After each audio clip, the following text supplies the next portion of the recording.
Howdy folks, Littlejohn, and tasting day on the Brut IPA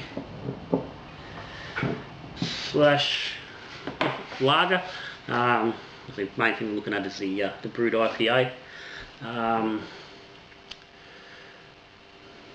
this is brewed back early in May. 5th of May. I'll pop up a link to the brew day.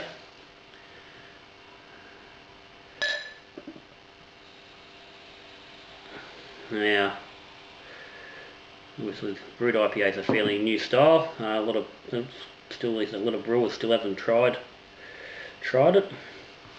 Now, I've been trying to knock out a video on this for the last sort of 2 weekends. Part of the reason for that was I was trying to get Mrs Littlejohn involved. And the reason for that was she is fairly influential in this beer being brewed.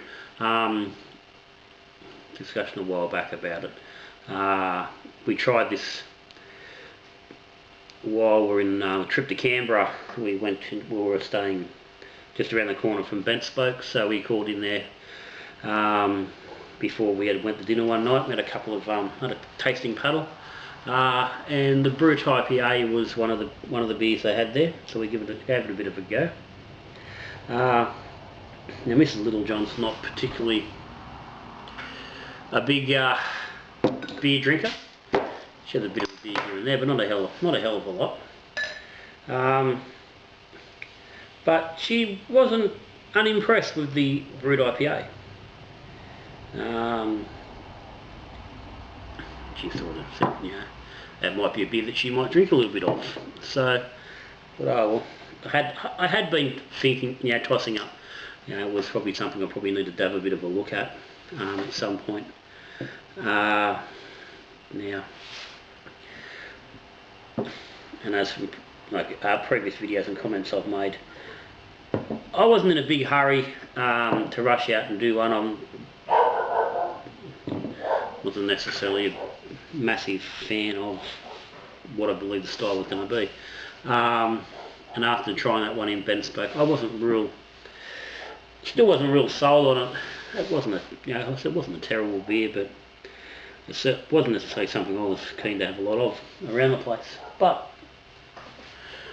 I thought we'll give it a crack. But when I was looking into the style, and I've discussed this previously, I come across and I come to the opinion that to me the grain bill in this beer looked more like a highly hopped adjunct lager that was just brewed with an ale yeast just for this, and called an IPA for the sake of doing it. But so what I've done is done the split batch. I've looked into style, and I've done the first half of the batch as close to that style as I could sort of get with the information that was there. Now,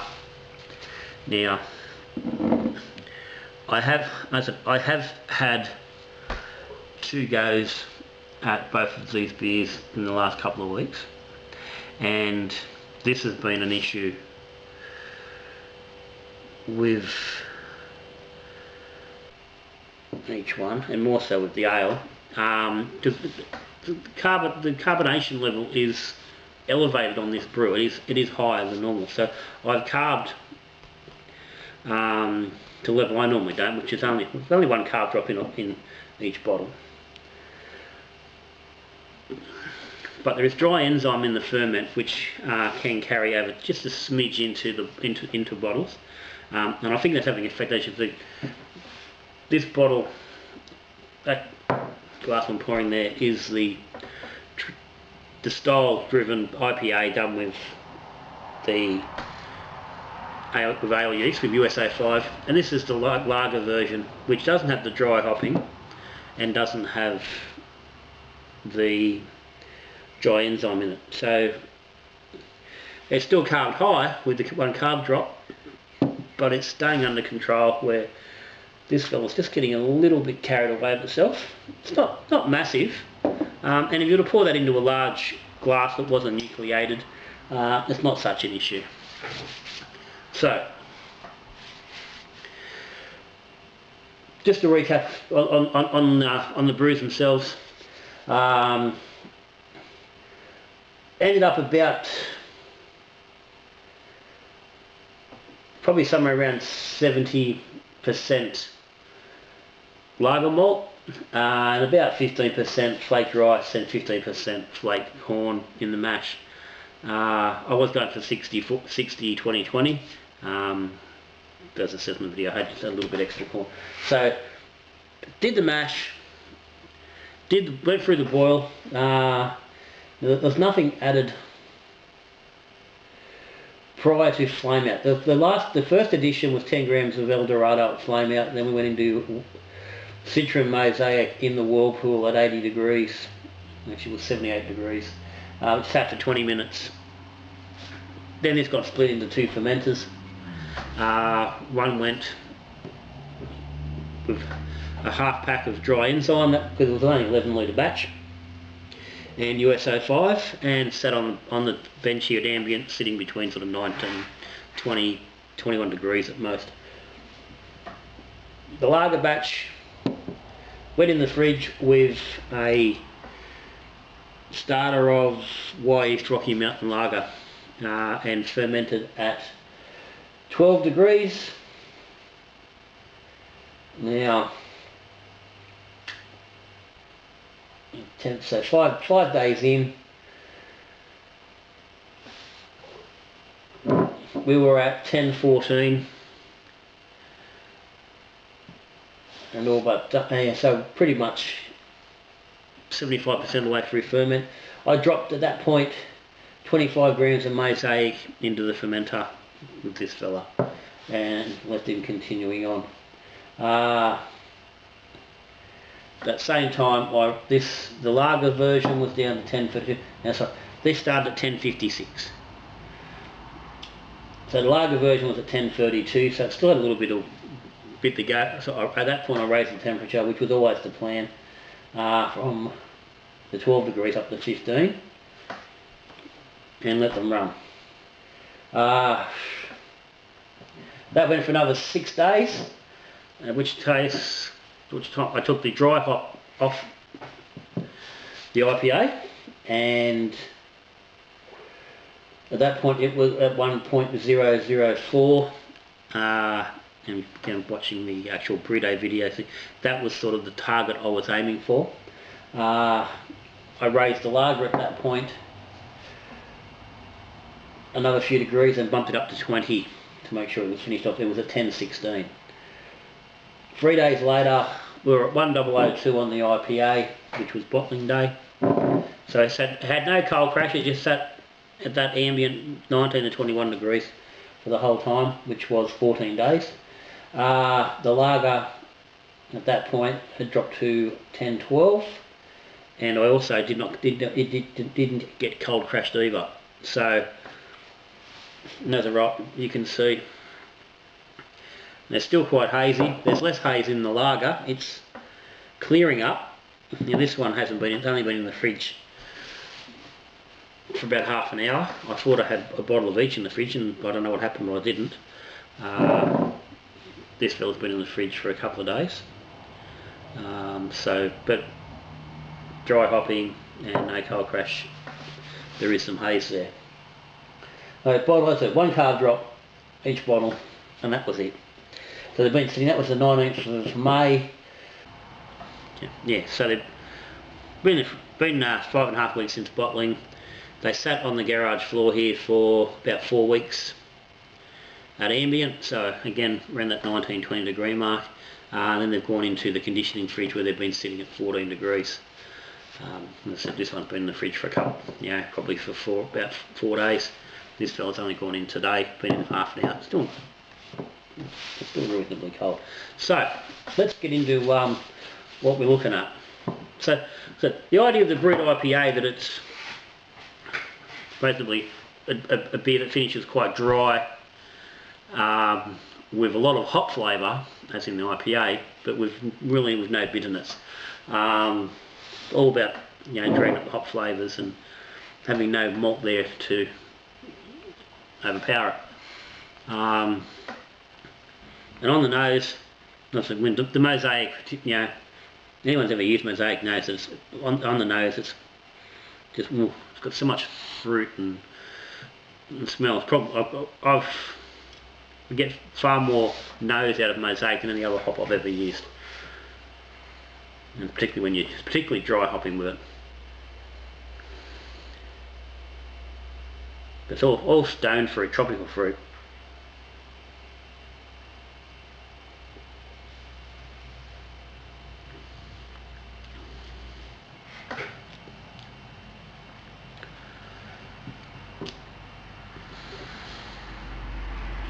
You know, I've had a couple of bottles of each of these, so I have sort of built up my impressions of each from doing that.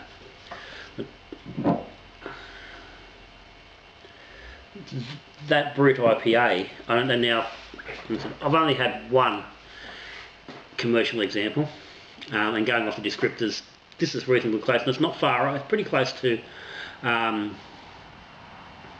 that brewery tried down there at Benspoke. Now they're very well respected brewers. They, you know, a couple of beers in the top beers on the ratings in the last 2 years. You know, so they're good brewers. They know what they're doing. They're knocking out you know, good beers true to style. And that, from memory, and the wife put them as well, that is very, very close to what they were knocking out over there.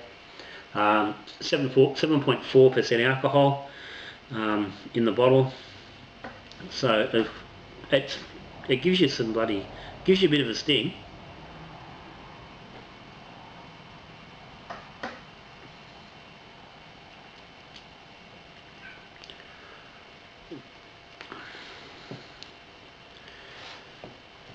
Now, there's a fair whack of hop there, but it's not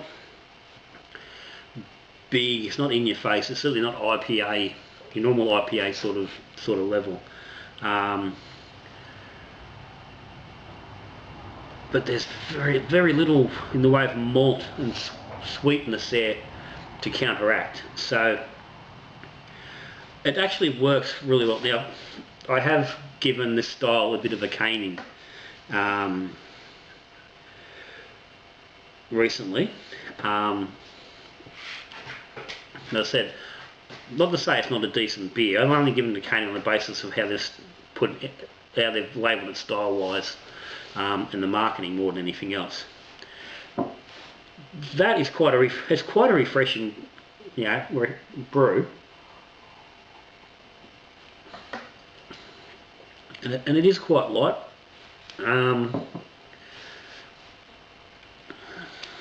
For me, it's too light. It's a bit wishy-washy. Yeah, it's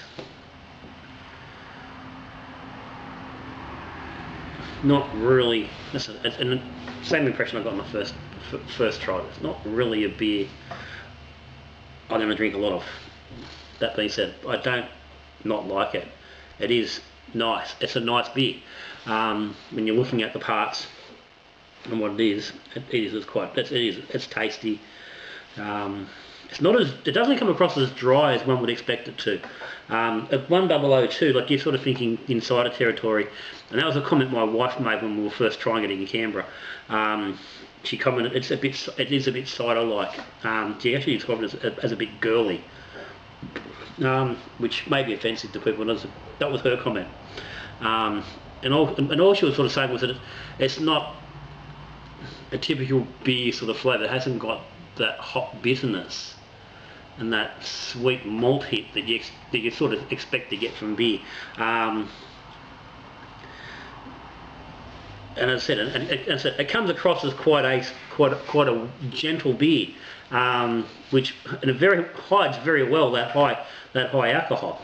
But as I said, I've looked at that and gone, I really think that's just looks like, to me, it looks like a lager, and you just, you know, you're just conning people with calling it an IPA. So I said, so I brewed it as a lager. I didn't dry hop this, and I didn't put any dry enzyme in it. Main reason being, with the original gravity, it's still come out at 6.3%. Now, if it finished at 10-12, so it got reasonably low. But I really don't want a lager going any sort of higher than that. And I wanted to see the difference when you pull out the dry hopping to see where we went. So I said, hopped exactly the same boil. So no bittering, no 60-minute bittering addition, no flavour hops, flame out and onwards. Now obviously the nose is, you know, minimal compared to the ale. And of course there's no dry hop in there. But there's a surprising little nose for the late addition of all those hops. But it's there. But again, it's a lager. You don't really expect it to be jumping out at you and being, you know, in your face and full of nonsense. And as I said, it's starting to clear up. I think, you know, give that some time in the bottle now and a little bit of time cold, and that's going to clear up quite nicely, and will actually, I think, look like a real lager.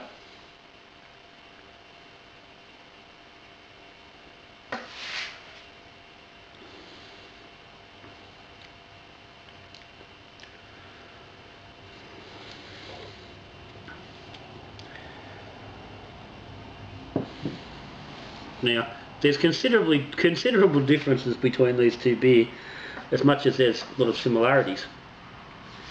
But funnily, I find that feels like it's actually drier than the ale, and I think it's just because there's not as much of that hop effect there. So you are noticing it more on the tongue, where the hops are sort of blocking it a little bit in the brut version. But this fella, just as a lager, it really works really well.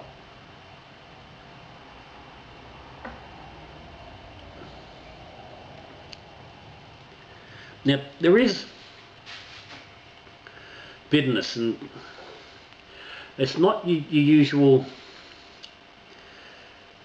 straight away. We normally you're getting, particularly with a clean with a lager, you're getting that bitter hit fairly quickly. It's bang, it's there as soon as you got it in your mouth. And you're getting it at the front of your mouth, and it runs all the way through.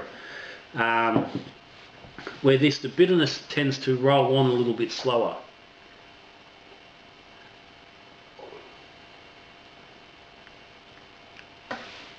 It's further back in the mouth. It's not really hitting you up front, but it's there. And this is like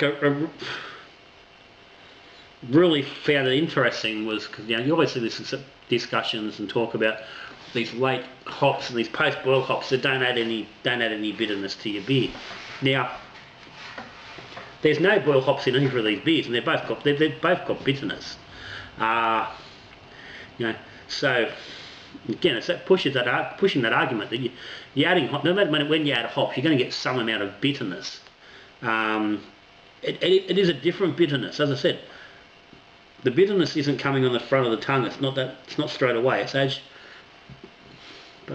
you're working through the swallow, and it comes to the back of your mouth, it comes across the middle of the tongue and works its way back. There's none there at the front, so it does come across different. But there's definitely some bitterness there, and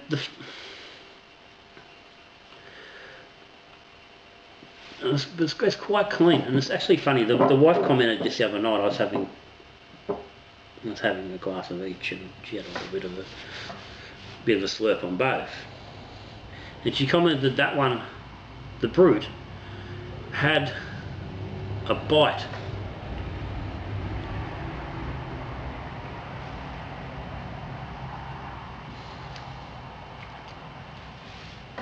the lager doesn't.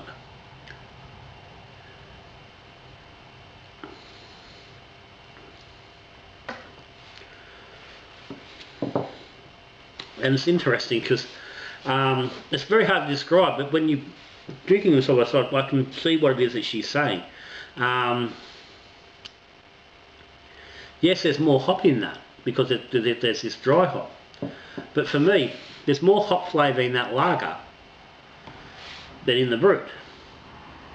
But the effect is quite different. Now again, it's drier. There's no sweetness there to hold against the hop in the brut.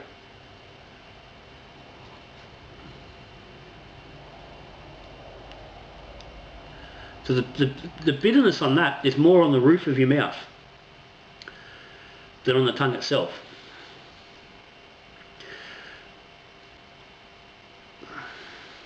So it's a different interpretation in your mouth of the hops in both of these beers.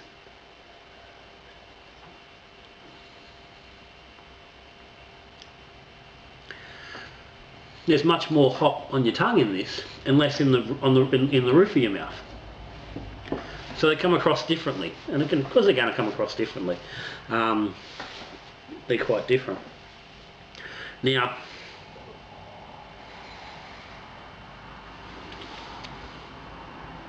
what have interesting, and it's happened on all of them. The lager's got a bit better head retention, and this hasn't. I mean, highly carb beers can struggle and have a bit of head retention, but given the amount of there's extra hops in that, it really probably should try a little bit harder. But again, I'm not a big one on worrying about head or head retention or lacing. I know plenty of people are, but look.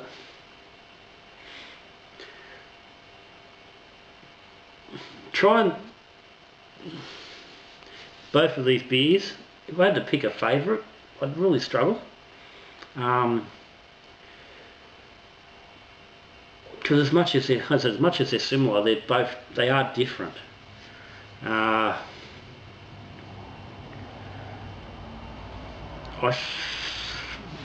I had to say so, I'd probably say I'd prefer to be drinking the lager.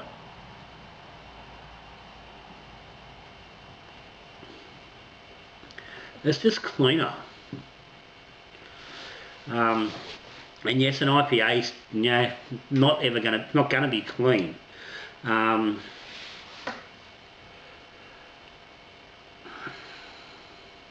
Because of the hops in there.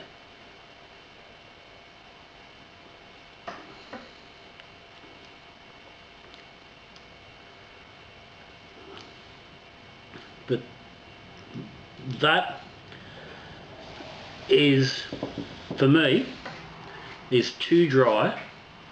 There's not enough malt to support the hops, and as a result the hop flavour isn't working.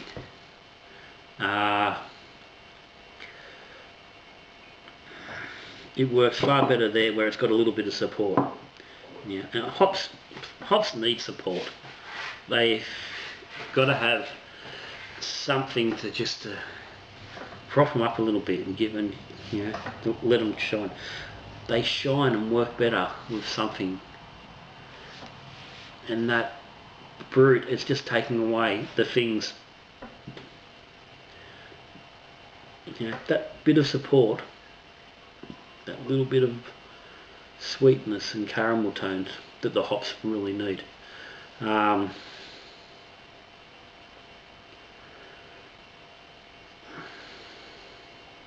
That's what I said. It's a nice enough beer, and I can see how it's going to have plenty of fans. I can see how it would have a lot of people who wouldn't like it.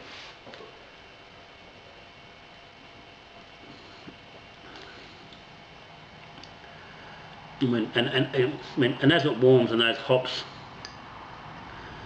really start to become even more intense and more noticeable, it's starting to develop. It's not grassy. It's developing that winey. And again, some people like that. It's not a flavour. It's not a flavour. It's not a profile I like. It's picking up that winey sort of feeling. So that's something. Some people are going to like that. Plenty of people aren't going to like it because of that.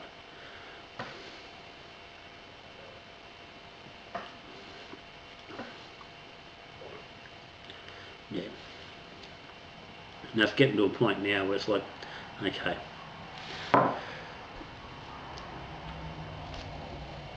It's losing its enjoyment. Its initial impact is like, oh, that's different. It's unusual.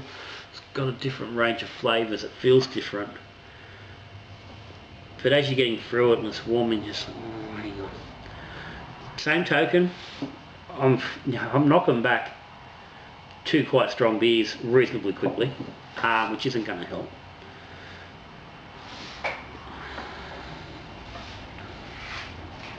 You know, it's been 20, coming on 27 minutes. So if you were to knock that over on its own and weren't drinking both, then it might not be quite such an effect.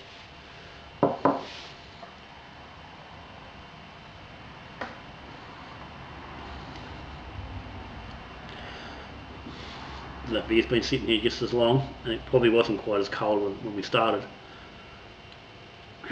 Those hops are not having the same effect. So let's wrap this up. Quick verdict. Does the recipe work? Recipe works, no doubt about it. With minimal, really with minimal tweaking, you're knocking out what you want. And as I said in the original video, calculating IBU on this was pretty much, impossible to do. It was just working out amounts that looked like they were going to do the job. So a little bit of tweaking on that, and you could play around with it and adjust it a little bit. But there's only so much adjusting you can do when you've got nothing pre-boiled. But give it a go if you're interested. Give it a crack. I think it's definitely a beer you're going to need to be drinking reasonably fresh. I wouldn't be leaving it sit for too long. As I said, these are now coming up on 6 weeks. And it will probably start, particularly the Brut, is going to start losing its hops really soon. It's not going to last probably a hell of a lot longer. So it's something I'm brewing fresh. The lager, as I said, it wasn't done full lager, it was only done cold for 5 days and then ramped up. Didn't have the dry hops, so there's a bit less hops in there. So it's a little bit cheaper to make. And it's quite nice. So if you don't mind a bit of a hoppy lager, give that a crack. If you really are an IPA, if you're actually an IPA fan and really like those big hop forward and those tasty sort of beers, don't get any of that. Because I'm sorry, I've said it before and I'll say it again, calling that an IPA is absolute fucking beer wankery. That is not an IPA by any stretch of any fucker's imagination. I don't care who you are, who you want to talk to, what justification you want to fucking give it. That is not an IPA. So sorry, Kyle. That's my opinion. Doesn't always agree with anybody else's, but that's how it is. But if you want to try something different, new style, light, it's easy to drink, got some flavour, give it a whirl. But that's me. Wrapping it up. I'm happy with both of those. I certainly recommend any brewer to at least have a go at brewing those and make a decision yourself as to whether you think one's better than the other, or try one, don't try the other. See how you go. I think there's a place for them. I think it's just labelled wrong, really wrong. But anyway, If you got any questions about the process, shoot away and ask them. So go back and watch the videos on Brewed if you haven't seen them. It goes through the process. If you haven't subscribed to Littlejohn, hit the button down there in the corner. Come along, take a Littlejohn view on things. But yeah, I'm done. So that's it. Brut IPA and